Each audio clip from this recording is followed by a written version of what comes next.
reporting on the games you love by people who love to game. The MMO Reporter Network.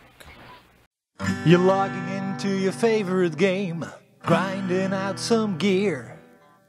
A couple of points added to your stats, and you have a virtual beer.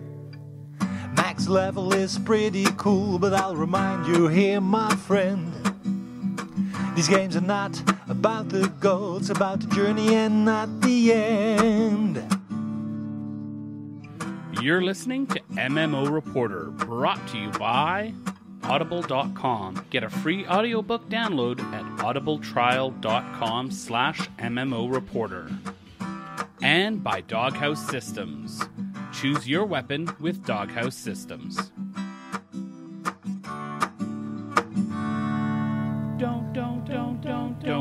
Don't forget about your ults you need to cherish. Each and every little character you've got, no matter what level they're at. Don't forget about your ults you need to cherish. Hello everyone, and welcome to another episode of MMO Reporter. This is episode 299. I'm Chris, and I'm joined, as always, by the ever-so-fantastic Mr. at MMO Bill. Hello, Bill. Good evening, and welcome to This Week in Positivity, where Chris tells me that I need to be more like Eeyore, because apparently I'm terrifying when I have a good attitude. Terrifying. Like, I cry myself to sleep when that happens. Yeah. It's just wrong. So that's what I think. This is what you get, is Eeyore Bill. Aw, that's okay. I'm happy with it. I like Eeyore Bill. Aw. Eeyore Bill's my favorite. Oh, shucks.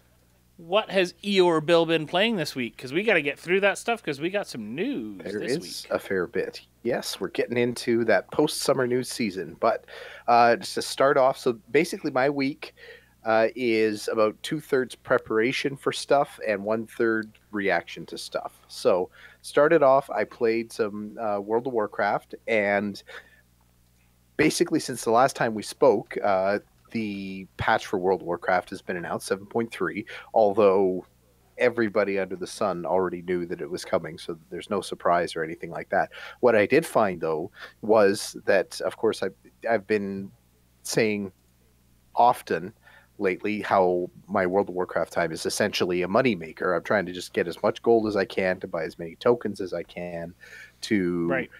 Personal goal, yada, yada, yada. So there was a big market spike on Tuesday, and this is after quite a long time of all the materials and that I've been selling just bottoming out in price. It's just been gross. And all of a sudden, everything was selling, and it was selling for a decent price. And I thought, oh, hallelujah, we're back to a decent market again.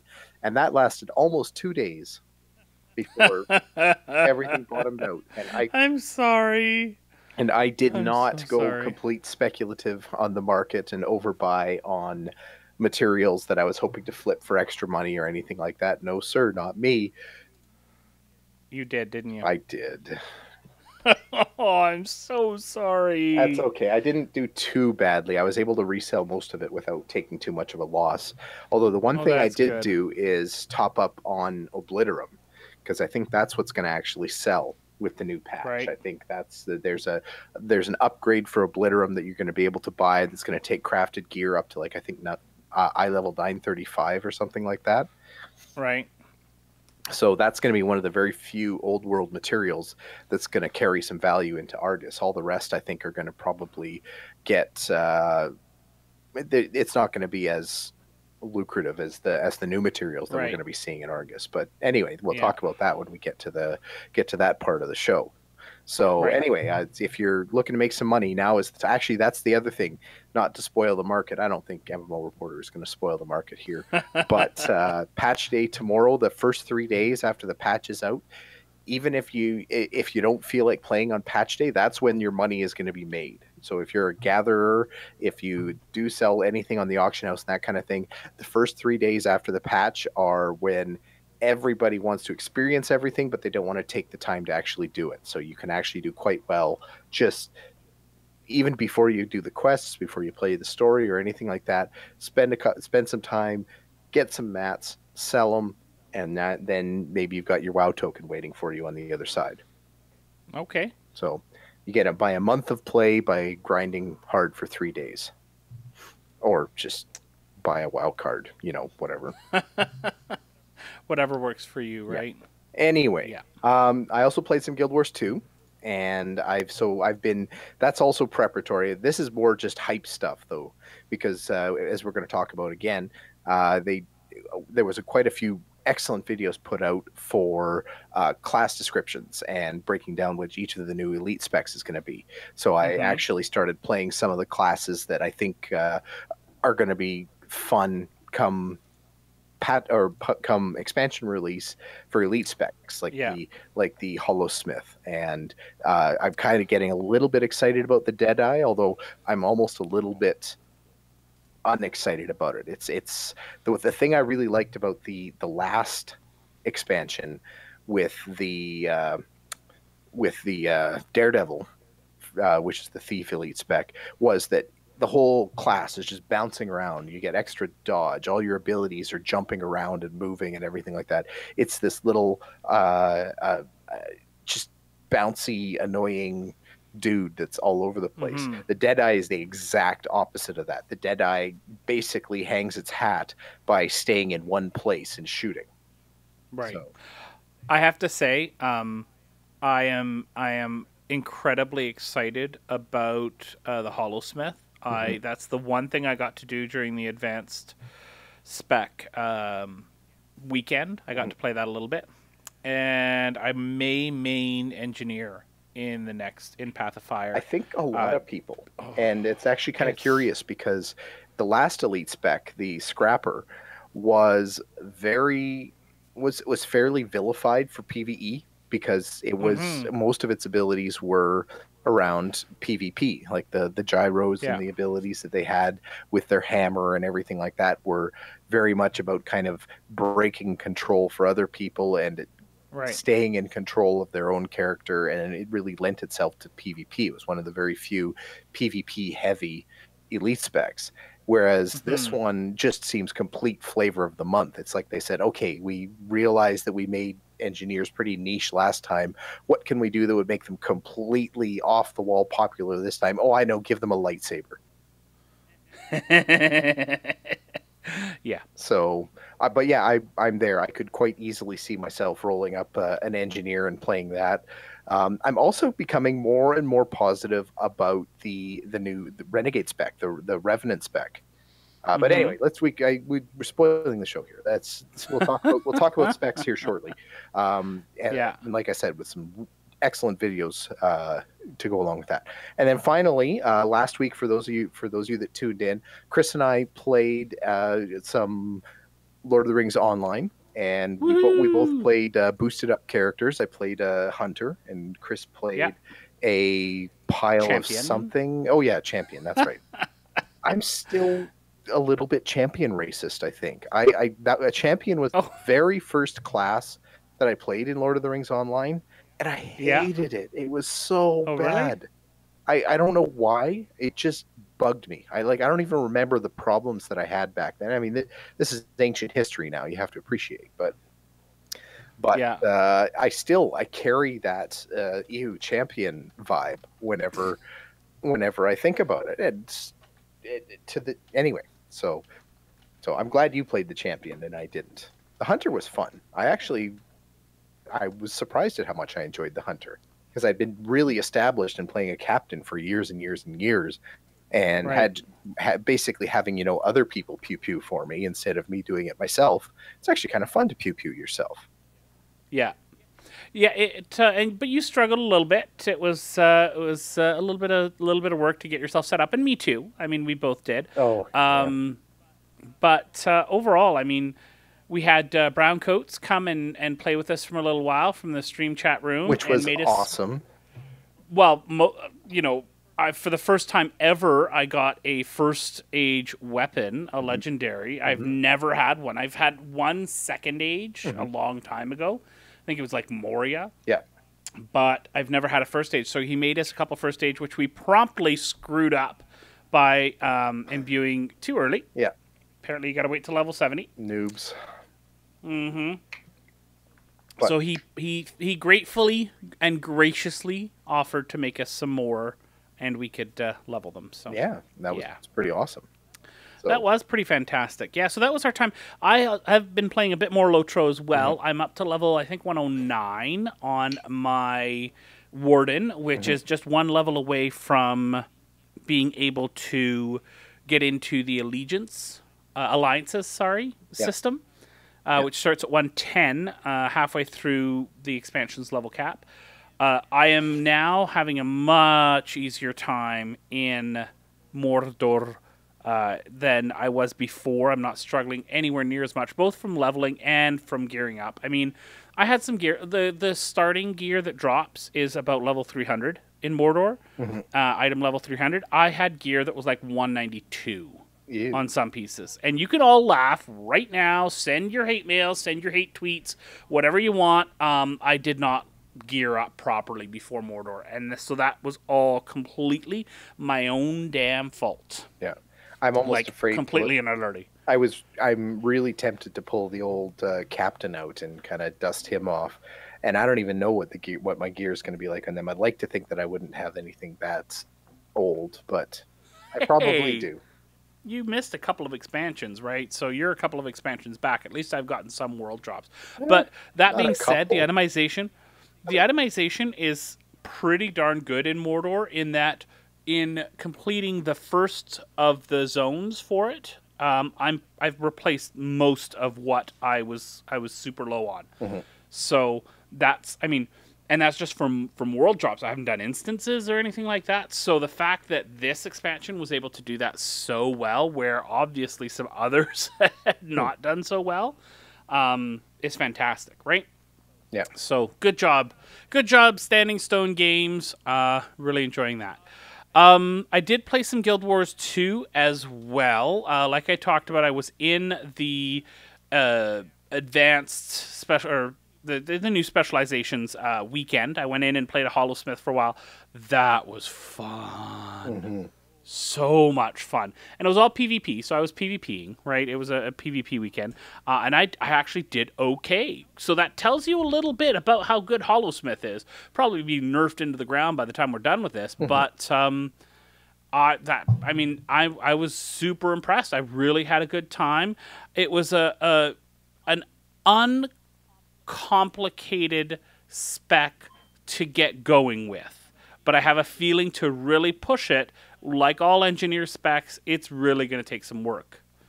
So, yeah. But it was a lot of fun. And I think I don't know if I'm going to. I want to run through all of Heart of Thorns with an engineer, just to get into that. But Hollowsmith does play so different, right?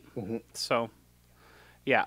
Anyways, so that was that. And just today, as of recording on the 28th, the Destiny 2 PC beta head start was live.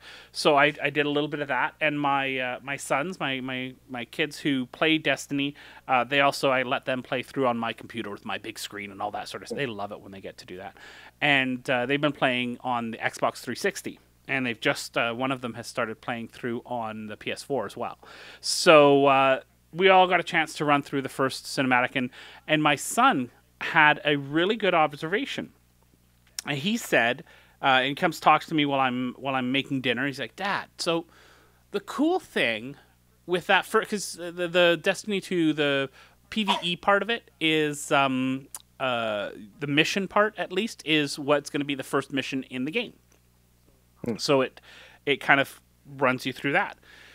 And he comes up to me, he says, Dad, what I really like about that with a sequel like this is that it has a really good reason why you have to start over again, why you have to level through and get power again. It takes all the power you gain in the first game away and has you kind of start over, because it's not like an expansion. It's a new game, so you have to start over. And a lot of games just kind of fake it. And this game did a really good job. I'm like, that's really smart that you noticed that. That's really well done. Good job. Well done. So we talked about that for a little while. So yeah, Destiny 2 looks fantastic on PC.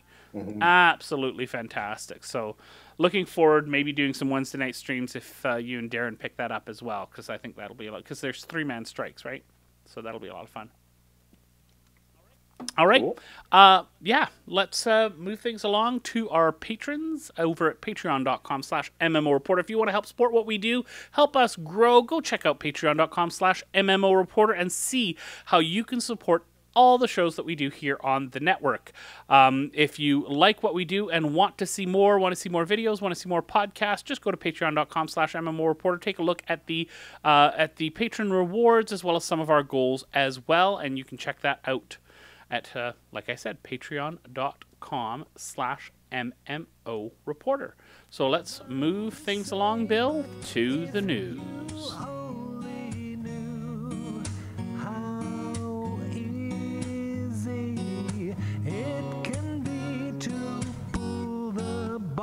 From me, more than deeps is all you have to do to make the rain. Then you wouldn't have to say that you. So, as we mentioned off the top, World of Warcraft Shadows of Argus is coming out tomorrow, August 29th. So, this is the, if I remember right, 7.2 was the biggest patch that they'd ever released. Apparently, 7.3 is the biggest patch that they've ever released. They've put a whole new biggest in there. So, first things first, before we even start talking about the details and what we're going to be seeing and everything like that, there's been a theory running around, and I can't remember if we talked about this for 7.2.5 or before, and it's not even a theory because it's starting to get proven. I guess it's still technically a theory because it hasn't been confirmed by Blizzard yet. But the patch cycle for Legion has been universally and predictably 77 days for everything. From the time that Legion came out, every patch, whether it's a 0.5 patch or a release patch, it was a point release, has been 77 days. Which it blows my mind that they're able to hit the target that precisely. And it kind of makes me think that this was all.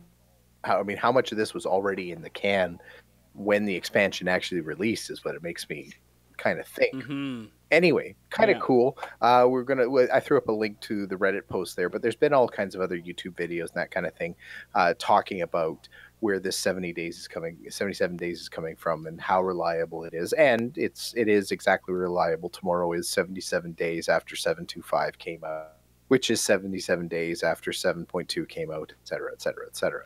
Got it. So kind of cool. So anyway, patch notes. Argus is coming out with, it's not just a new zone, it's a new planet.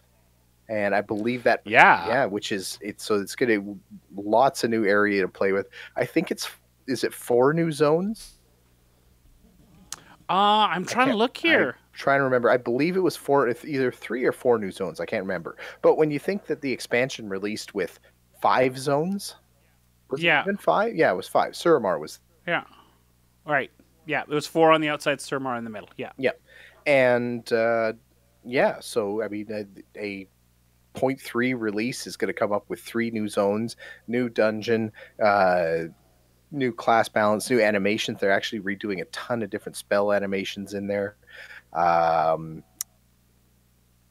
Other cool stuff. The new advancement on your legendary weapons again, new catch-up mechanics for your alts. That's actually kind of one of the cool things they're doing is that they're making it far easier to get your alts caught up in terms of getting their class haul buffed up to an appropriate level, to be able to get your followers up to eye level 900 and completing those world quests quickly, getting your legendary weapon at an appropriate level far more quickly.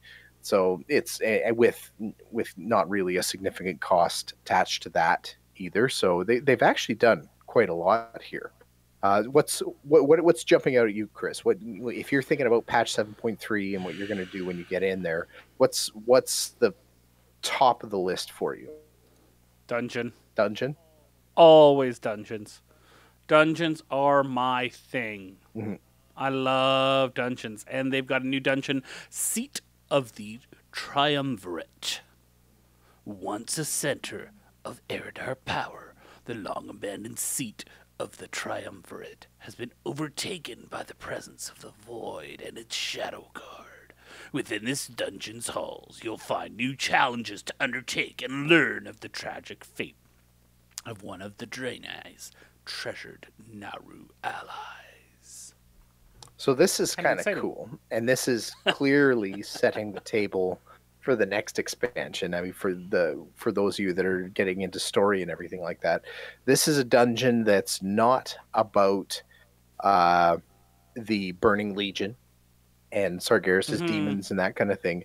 This is very much kind of placing the baddie influence as the shadow, or the or kind of that the opposite of the light, essentially. So we're starting to see some of the magic forces that drive shadow priests, and have kind of driven basically the opposite of the Naru. And I could see this being, again, essentially the opposite of what's good in the light, the opposite of paladins. And this is like the first step to kind of say, yep, we're going to finish up with the Burning Legion, but there's still a bad guy out there for you to worry about. Yeah, I'm pretty excited about this. I love dungeons, and the bosses look cool. And there's some of the architecture you can see in the last screenshot here has a very Draenei sort of feel to it, which I've always loved. So I'm excited about all that. What about you, Bill? What are you going to jump into, the first thing you're going to do when you get in there? Well, I think I'm probably more interested in doing the world exploration and checking out the new zones, and obviously all the gathering and money making and everything that goes along with that. But just to kind of see the new world that they've added in, and kind of get the story flavor that's going to be coming along with it, and that kind of thing, because this is a bit of a kind of a tipping point for the expansion. I think this is, are they planning, I can't remember if it's just something that I've just invented in my own head, or if they actually said that this is the last kind of feature patch. Like there's not going to be a 7.4. Well, Or BlizzCon is coming up. we don't know. We don't know. They haven't said anything.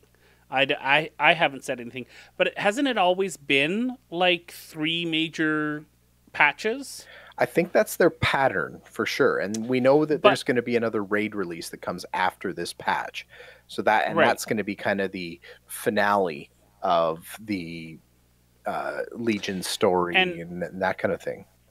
In the past, it's been a fair chunk of time. Once they release or announce the next expansion, content on the previous one goes a little stale. Right? Once they announce the next ones, because they are so open with their testing of the new expansion, with their betas and alphas and all that sort of stuff, that the focus shifts to people testing that and getting into it and all that sort of stuff for a good 3/4 of a year before the launch of the expansion, right? Yeah, which I think would be really unfortunate, because I mean, we're talking about Guild Wars 2 as an example. And I hate to shine a light on Guild Wars 2 as a game that avoids content droughts, because they basically that's what they kind of made famous. That was their move. But I mean, the announcing of their expansion the day that they released the last living story piece for the previous expansion was a pretty slick move, and a good job to kind of shake the whole fear of a content drought, that kind of thing. I wonder if Blizzard could do the same thing. That would be really impressive if there was a quick turnaround. But I mean, Blizzard has to operate a little bit differently too, because their expansion requires a fair amount of hype, and I don't think you can get, like, you couldn't do an appropriate amount of hype for a World of Warcraft expansion in 2 months. That's just not. I don't see how that fits in. And Blizzard's it's just MO. not the community, right? It's not the way that community works. No, so. and the community is going to dry up and disappear, and subs will drop in half and everything like that again. And I gotta believe they don't like it when that happens, though. That's the thing.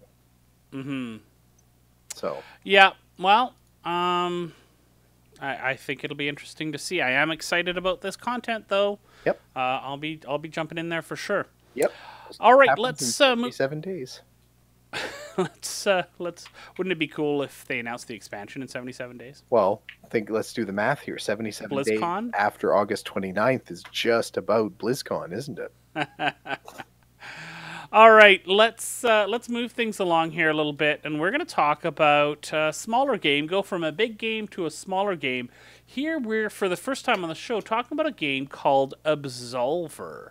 This is a melee brawler, which is different than what we're used to talking about. And the way that it's been described in the description of the game, the FAQ on Steam, is not as a big MMORPG. It is a multiplayer, open world combat game, but you know, it's limited in scope to its world. This is really about the melee brawling, melee brawling, if you prefer, and working your way up the ranks, fighting both PvE and PvP enemies to get the rank of Absolver and work your way up that ladder. So lots of really interesting stuff that they're talking about here. It's you journey from a lowly prospect to a vaunted Absolver. Once you reach Absolution, you're free to roam the land, engaging in combat, becoming a mentor, and entering into more traditional 1v1 matches. And they say right there, it's important to note that Absolver is not an online RPG or an MMO. The scale is relatively small compared to that traditional game in that style. So, I don't know. I am pretty interested here. I'm showing a little bit of a combat overview from IGN, showing how the combat's going to work in the game. I think I'm going to have to jump into this and just try it out. I totally don't remember the name of it, but about 15, 20 years ago or so, I alpha tested a game that was a brawler, and basically you set up your combat combos before the round, and then you kind of just hit space when you were done, and the computer worked out how things were going to work based on the combos you'd picked. So this kind of, I don't know, it's nothing like that, but for some reason it kind of reminds me of that. But anyways. Yeah, for me, the vibe I kind of got was trying to take Street Fighter and make it just a little more subtle and open world. Yeah. Is the vibe. Like it really looks like they are setting up just good like martial art combat and everything without the big explosions and over the top effects and everything like that. It might be because it's just early and they haven't got there yet, but that's the vibe I get. But it's also, it seems like it's an open world thing where the entire game is the lobby. Like you don't sit there and just wait for a matchmaker to get a fight. You wander around until you find somebody and you get into a fight. So I don't know. Yeah. It's curious. Does the art style remind you of EQ Next? Because it does for me. A little bit. Just the way that the characters are drawn, and more the way the aesthetics of the world are way more EQ Next even than the characters. But yeah, I don't know. Anyway, I don't want to paint it. It's not cell shaded, but I don't want to paint it with the EQ Next brush because I don't think that's anything near what it's trying to do. But no, not at all. Just aesthetically, that's all I was getting at. It looks very, very pretty. Yeah. Quite stylized in a fantastic way. Yeah, so the face masks are interesting, which just screams trying to sell hats and face masks in the in-game store, but yeah, maybe it has to do with your ranking and your your leveling up in ranks and that sort of thing. I don't know. We don't know a ton of information. It launches, however, tomorrow. If you're interested in a melee brawler, $30 US on Steam, then Absolver may be something you want to check out. It looks pretty cool. I think. Yeah. All right, let's take a quick minute to talk about our sponsors. First of all, Audible. Go to audiblepodcast.com/MMO Reporter. That Audible trial URL is like 6 years old. We haven't used it in so long, but I've done this mention because we've been with Audible for so long because we really do believe that they are the web's best audiobook provider. They are absolutely fantastic. I won't give any spoilers, but if you have or have not watched Game of Thrones on TV, you're interested in A Song of Ice and Fire. Did I get that right? Yes. Song of Ice and Fire, good.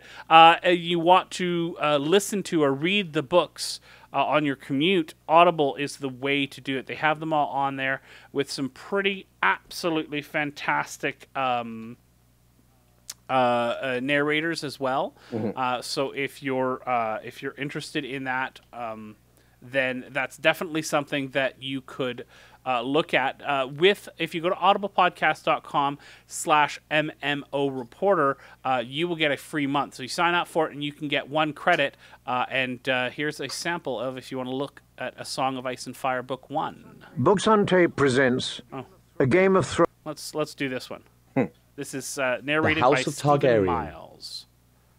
The Targaryens are a house of old Valyria, the city and empire that once dominated the continent of Essos around Slaver's Bay, known in its... So the cool thing about Audible, too, is that they have samples of the narrator. Because this is such an experience, you can listen to the different narrators that are available. Soft to sin. He killed them all himself, he did. Garrett told the barracks over wine. Twisted their little heads off, our mighty warrior. And that's They had Roy all shared a Gilchrist laugh. that is narrating that one. So there's a few different options for you to check out there. Audible trial or audiblepodcast.com/MMO Reporter.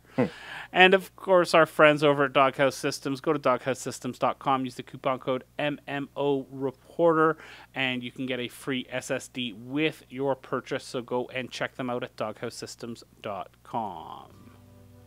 Now it's time to move on to the next chunk of the news. Pull that world boss out a party. Run through trash, you'll be sorry. Take a bio break without announcing. They may not rhyme, but they're quite possibly dumbest ways to die. Dumbest ways to die. Dumbest ways to die. So many dumb ways to die. All right, Bill, we've got a little bit of Guild Wars news here, Guild Wars 2 news, a little bit of class week and follow-up, as well as some information about Guild Wars 2 at PAX. Isn't that right? Yeah, so I'm very, very sad to not be there because it sounds like an amazing party. They're taking over the Hard Rock Cafe. Which I believe the last time we... Was it the Wildstar release party that we did at the Hard Rock Cafe? That was so fun. So I can only imagine Guild Wars was just as well. That was As a party, good night. Yeah. If you get a chance to go to the Guild Wars 2 party, I know ArenaNet always throws a fantastic party. I'm so happy that they're picking a large venue. The last couple of parties that I've been to with them have been at some smaller venues that are a little bit more close, but the Hard Rock Cafe has 3 or 4 floors that they spread out upon. Yeah, a beautiful patio. Yeah, Yeah. Fantastic place. So if you're at PAX, send us some pictures of the Guild Wars 2 party so we can cry. Yeah, I would love to see it. I'm wishing I was there. Good luck, have fun. Yeah. So anyway, so class week. Now, this is a little bit old news, but the reason why it's fresh is because Guild Wars 2 had class week. It was actually 2 weeks ago.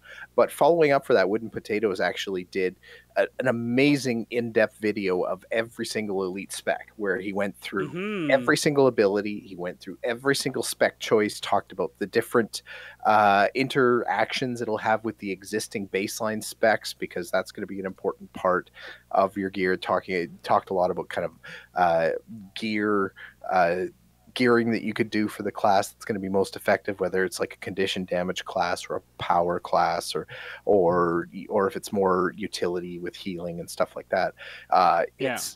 He did just, I mean, I've been a fan of his channel for quite a long time, but I think he knocked it out of the park. It looked like a ton of work Like I can only imagine how many hours and hours and hours he put into all that. But it was really intriguing to read, especially kind of to because I didn't want to spoil. It was weird. I was happy to watch somebody else play all this content before I got my hands on it, but I really didn't want to touch it before the expansion released. So I feel like I've got a weird dichotomy in my head for that, but it made sense to me, so I'm okay. But yeah, it was. I definitely check it out. If you're only interested in one or two elite specs, then check it out.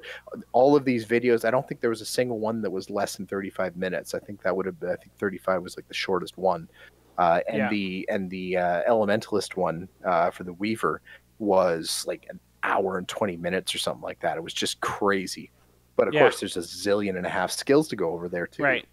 But it was interesting. That was the very first one he did too. So obviously taking the biggest bite right off the bat. But anyway, did you get a chance to look at any of these, Chris? Or I did. I watched a bunch of them. I'm just trying to find a spot here to pause with the Scourge, the Scourge, whatever you want, Scourge, Scourge, the Necromancer one, because there's a really cool shot looking down where you can see that the AoE effect has a skull in the middle of it for this. I don't know if Necromancers always have that, but it's really, really cool to see that. I can't quite get it now, but I did watch most of them. Yep. And here we go. There, you can see it. It's a face in the AoE. Yeah, that's just really cool. There you go. There's a good shot of it there. The Renegade is actually one that I was less excited about when I was just reading about it, but when I actually saw the explanation and the effects that were going to go in with the short bow and everything like that, that's the one. That's one that got me actually far more excited about keeping on with my Revenant. Yeah, I watched it too. I'm still not excited. I don't know what it is, but I'm not super keen on it. You're short bow racist. I know you're. You think why use a short bow when you could use a long bow? Right. Yeah, that's totally it. Yeah. Totally it, Bill. You got me. Yep. So go check them out. Wooden Potatoes videos on the elite specializations in Guild Wars 2. Very, very well done. I want to jump into another story now about one of my favorite games that I don't feel like I get to play enough, but I love the studio, I love the game, and that is, of course, Wildstar. Wildstar will be launching on September 6th the new Communities Housing System in their Homecoming content update. So basically what Homecoming will do, what this community housing will do, is allow you to create a community. Now, this isn't going to be cheap. If you're playing Wildstar right now, it's going to take, I believe, 50 platinum and 600 service tokens. So that's really something that many people can team up together to get. But basically, you create a community.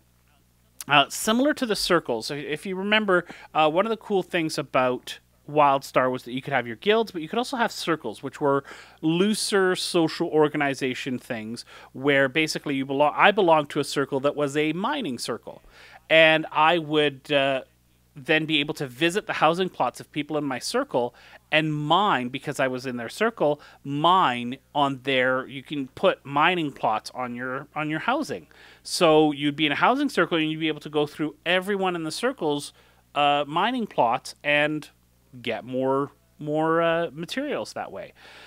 Communities are like a step between a guild and a circle. You can only belong to one community at a time. They are mostly about the housing, and basically you'll belong to a community, and that community can excuse me, through some in-game methods, and communities can have ranks similar to guilds, but they're not quite as formal as a guild. Your community does not have to be your guild as well. They can be separate. And the community, through the in-game systems, will pick 5 plots to showcase. Those 5 plots, then those 5 players, their housing plots that are usually off on their own will be sucked together into the community housing area. And it will be one area that everyone in the community can visit. So you can create a theme and work together to build something, but in Wildstar with the housing, you can also have different parts of your plot that are, like I was talking about, mining or harvesting or crafting or or training, like combat training stuff they had. So you can have this big social area that is incredibly useful, but is also can be a very decorative thing as well, because the housing system in Wildstar is absolutely fantastic.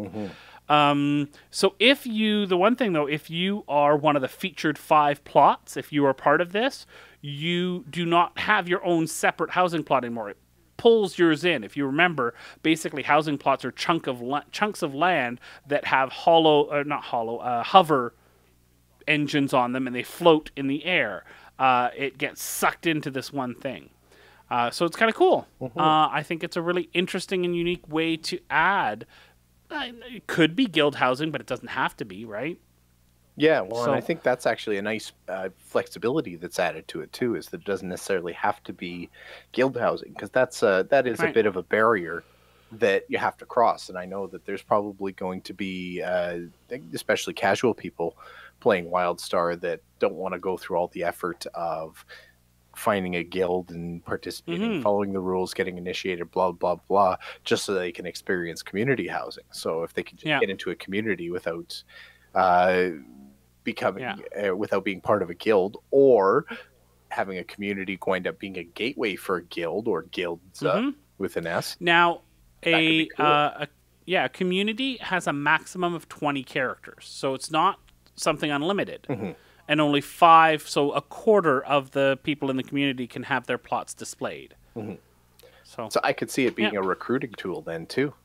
Come join our community. If you like it, join the guild. If you have enough money and service tokens, you can have you and 4 alts create a community, and it can be your own solo thing too. Yeah. There you go. So lots of lots of cool stuff. But...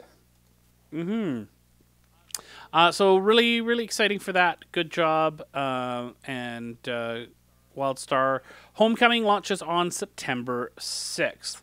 So the one thing I wanted to mention next was a couple of cool things that Final Fantasy 14 is doing. First of all, they are having a series of video. They've got the trailer for this first one. It's going to be a series of them, Dad of Light, which is basically how a father and son in Japan bond over Final Fantasy 14.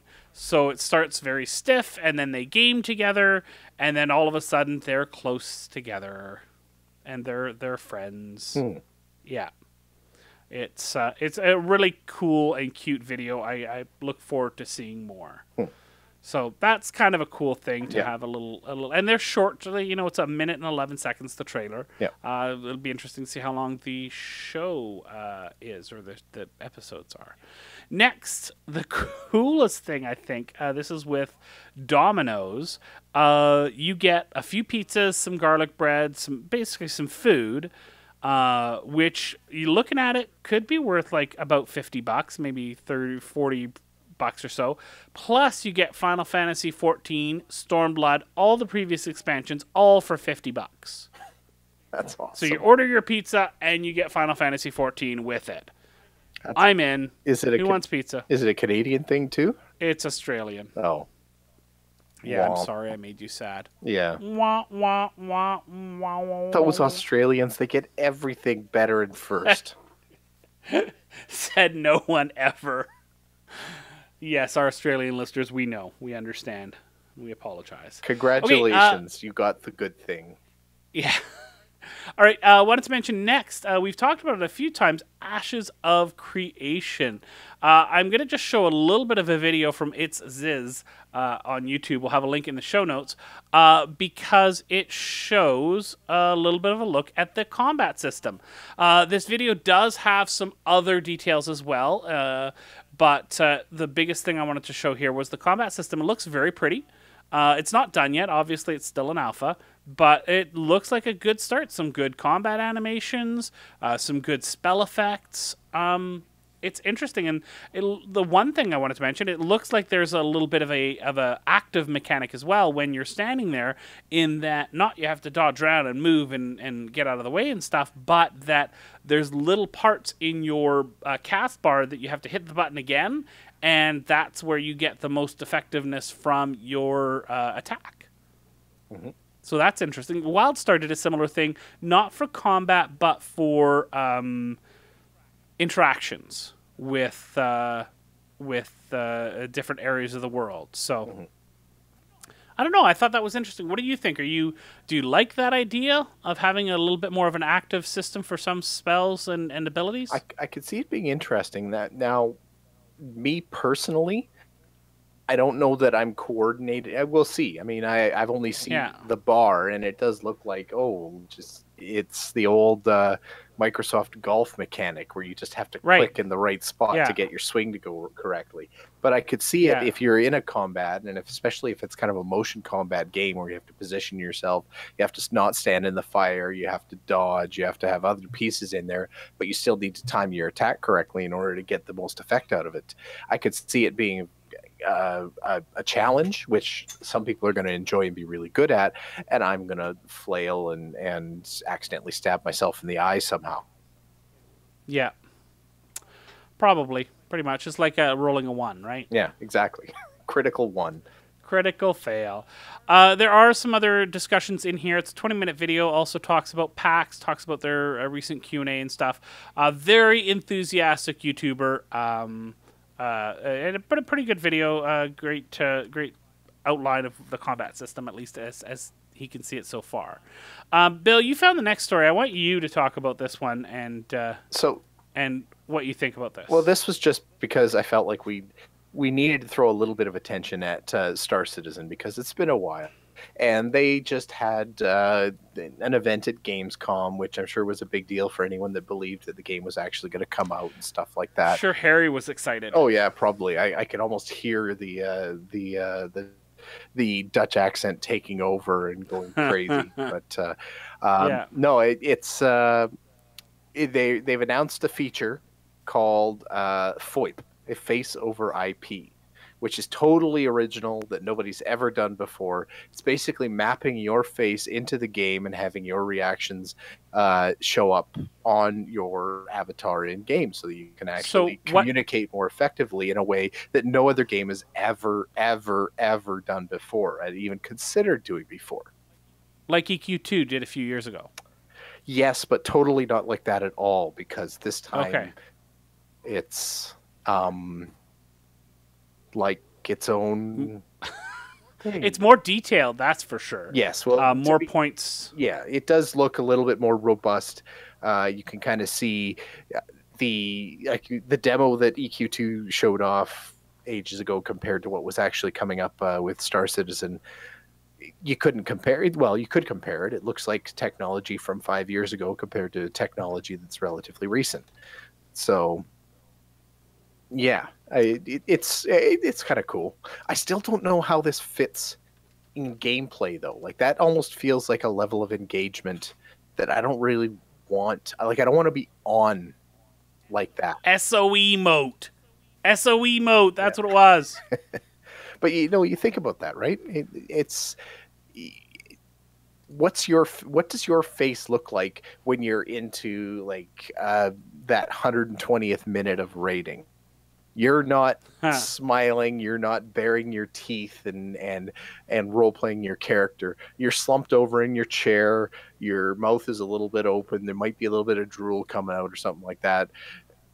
I'm trying to decide if it's awesome that would get reflected into the game as well, or if it's kind of a step too far. Okay, I'm showing SOE mode now. By the way, it actually, I mean, the engine doesn't look as nice as the Star Citizen engine, but it looks very similar in the technology. When you look at it at the beginning, it's almost identical in the way the face pickup pattern points are on Georgian's face as they are in, if you look at the Star Citizen one. It's almost identical. So, anyways, just wanted to point that out. Not to say that it's all been done, but woohoo-hoo. Just like the song. It's all been done. Yeah. Yeah. Oh, woohoo-hoo. It's all been done. Woohoo. Okay, I'm done. Okay, thank you. You're welcome. Yeah, so I mean, that is cool. It'd be interesting to have, then you add your communication with your guild, and you have a little screen next to you. You're in VR, right? That would be cool. See, I could see it being amazing for machinima. Yeah. Right? Like actually building your own little Star Citizen storyline, and there are some amazingly creative people out there, and I could see those people doing very well with this. I don't know that it would ever fit into my gameplay, which is fine. Doesn't have to. Hey, not Bill, everything has to be about me, just most things. Bill, can I read Jeff Kaplan's post now? Because Yes. it's pretty awesome. Yeah. Okay, so over on the Overwatch forums, someone posted, I won't mention the name of the person, posted disruptive gameplay in quick play. What? So much for the reports being verified. Jesus, you aren't even safe in quick play, LOL. The system is clearly automated and abusable. How do you even be disruptive in quick play? And this is Jeff Kaplan's response. And I'm adding a voice here. I have no idea what Jeff Kaplan sounds like. We checked the IP address of the account you posted from and found a suspended account. The account had a total of 2,247 complaints filed against it, making it one of the worst offending accounts we've seen. The account has also been silenced for a total of 9,216 hours. There are 3 gameplay suspensions on the account, as well as 7 silences against this account. These are for abusive chat and or spam. There is also a manual GM account suspension for massive griefing levied. So I'm not sure if that's the account you're referring to or not, but someone from your IP has been a less than ideal Overwatch citizen. If that's not your account, please let us know what the battle tag is, and I'm happy to look into it further. The last thing we want is good, upstanding members of the community being punished unfairly. That last line, I don't lol in real lol IRL, if you will, very often. Yeah. I lolled IRL. Yep. Some pretty good stuff there. Yeah. So this is, of course, hilarious. our continuing series of just adoring public shaming for cheaters and general online game miscreants. There's just there's some Schadenfreude there that's just just a little bit. Just delicious. Just a little bit. All right, let's close things off, Bill, by what are you playing next week, or what are you hoping to play? Well, I'm planning for some Argus time. Get started in the new patch for World of Warcraft. Hopefully, make a little money on that initial economy boost. I'm hoping, fingers crossed, is going to happen. I am charging through Guild Wars 2 as well, and just kind of building my own little hype meter up for the expansion. You're going to be hearing more and more from us about that as days go on. By the way, just getting into the World of Warcraft piece for a little bit, I did the math because you knew I would.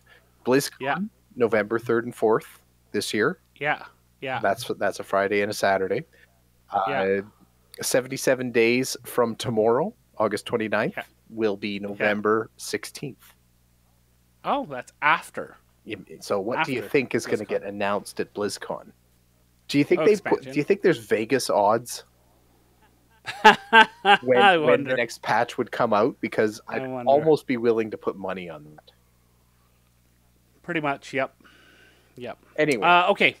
Let's move things along here. You're gonna WoW it up, Guild Wars 2 it up.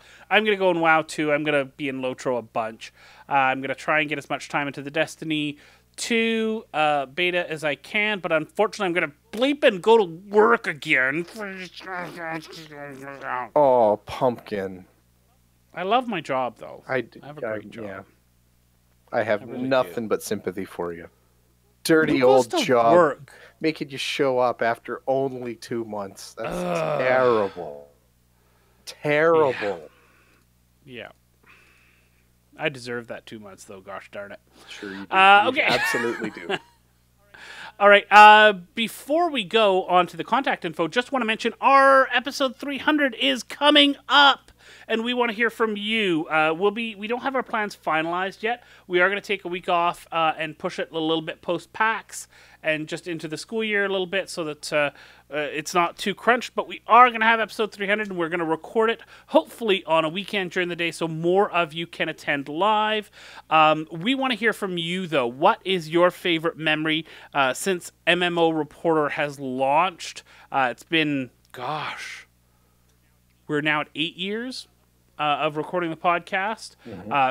299 episodes in. We want to hear from you. Bill will have the information in a minute, and we're working on trying to get some prizes for the episode. So go let us know your favorite memories, either of gaming or of MMO Reporter or of any of the other shows that you listen to on the network when they were live. So, yeah, that's going to be coming up. Keep an eye out on our Twitter and our Facebook page for more information about the live recording for episode 300. Bill, if people do want to get a hold of us, let us know their favorite memory, something about what we talked about this week, or anything else. What are the ways in which they can get a hold of us? Well, the best ways, send us an email to mmo.reporter@gmail.com, Facebook at us at facebook.com/MMOReporter. You can tweet at either of us, either at MMO_reporter for Chris or at MMO Bill for yours truly, or you can leave us a voicemail at 616-666-6778. If you're looking for where all of that just comes together into one tasty little package, go over to MMOReporter.com, and there you'll probably find links to our YouTube channel at youtube.com/MMOReporterNetwork, our Patreon page where we just love everybody who goes there and helps us out. It's just it's a good feel. I've said it before, but it's a humbling and heartwarming thing that there's people out there that are willing to throw their dollars at us and say, keep doing what you're doing. Help. We want more of Bill and Chris on the internet. That just feels good. So patreon.com/MMOReporter for that. Or if you're not a Patreon kind of person, you can head over to MMOReporter.com/support for other ways that you can help us out. Hey, thanks, Bill, for another fantastic recording. As always, it's ton of fun. Ton of fun. Thank you for the opportunity. Hey, my pleasure. And thanks to everyone who came and hung out in the chat room, or however you're listening to the podcast. We sure appreciate it, whether it's downloading the MP3, listening to it on iTunes, going to YouTube, however you may consume the show. Thank you so much. We hope that you enjoyed this show. We hope that you enjoy all of our shows, but most importantly, we hope to see you in game. Don't forget about your ults you need to cherish.